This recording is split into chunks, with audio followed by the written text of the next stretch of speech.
Okay, let's take a look at what's called a Pepeke ʻAike. So this is still a Pepeke ʻAike sentence, right? Where the po'o is a kikino, yeah, something that's a noun phrase, non-specific. Something is being described as being a non-specific, and that's the thing to remember.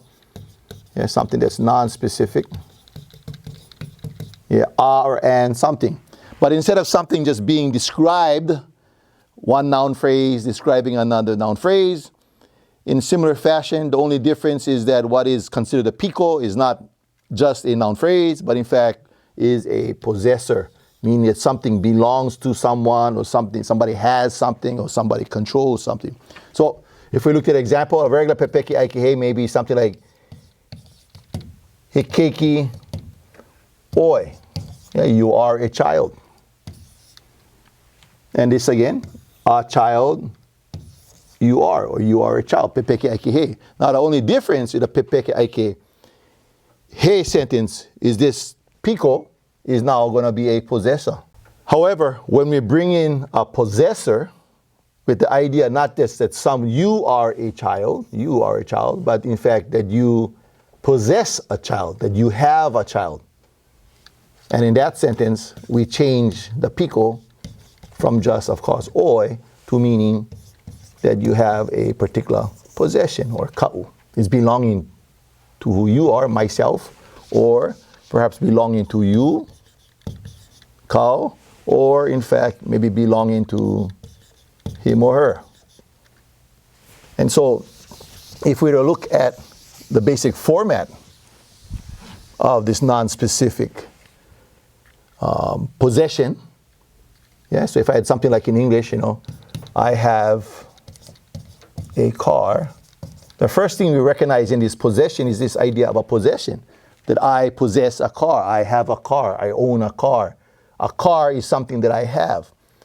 And you notice what is possessed, the item that is possessed, the so-called item that is possessed is a non-specific item. It's not saying I own that car, this particular car, or the red car, but you notice the idea of a car, something that's non-specific. And if it's a non-specific item that's possessed, it'll be a he sentence. Heka. Now, the common mistake, of course, people just take the English idea of I and they would say something like this.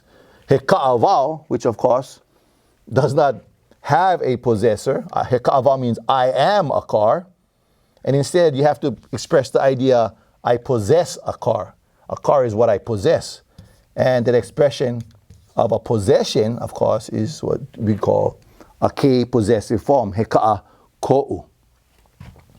So let's look at a real common formula with this. Would be the idea of he, and if it's a plural, we will use ma, whatever it might be, whatever the so-called item may be, whatever that kikino may be. Yeah, so this would be a kikino. It's a thing. It's an item. Something that's non-specific. But the possessor will always be written in a K form. So whoever in fact is the possessor is always expressed with the idea of being a K possession.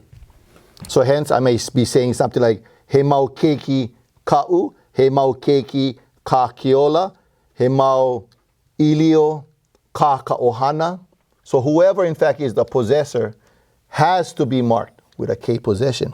So a common rule we like to follow, if it's a he possession, meaning it's non-specific, yeah, we always have this kind of idea, he to the K. That if it's a he possession, it's going to be a K possessor. Yeah, he hale ko'u, he hale kokimo, he aina ko ka'ohana, he ka'a ula ula ko kaleo. And this is always a basic way to express the idea of a non-specific item being possessed by someone. So let's go look at some examples. So if I had in English something like Kimo has a big house, for example, the first thing we would recognize is that we're talking about a possession, that somebody has or possesses or owns something. So it's not saying that something is something, but in fact that something or someone possesses an item. And of course, in this way, we recognize that the possessor is Kimo. And what Kimo possesses, in fact, is a big house. Now, if we take a careful look, we realize our big house is non-specific. It's not a particular house. It's not my house. It's not your house. It's not that house. And when we express the idea of our big house, we know, very clearly, we come up with the expression, he hale nui. A house that's big, he hale nui. Now, the possessor of that house will, again, be expressed in a K possession form. A hale nui belonging to Kimo. So not just saying Kimo as a name, but as if saying Kimos belonging to Kimo.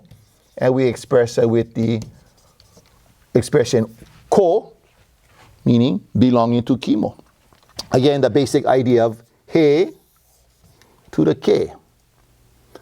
The common mistake, of course, is the expression he hale nui o Kimo, but we realize o only marks the name Kimo, while ko makes Kimo a possessor. Let's take another look at some other examples. If I had maybe perhaps an expression in English that I said, she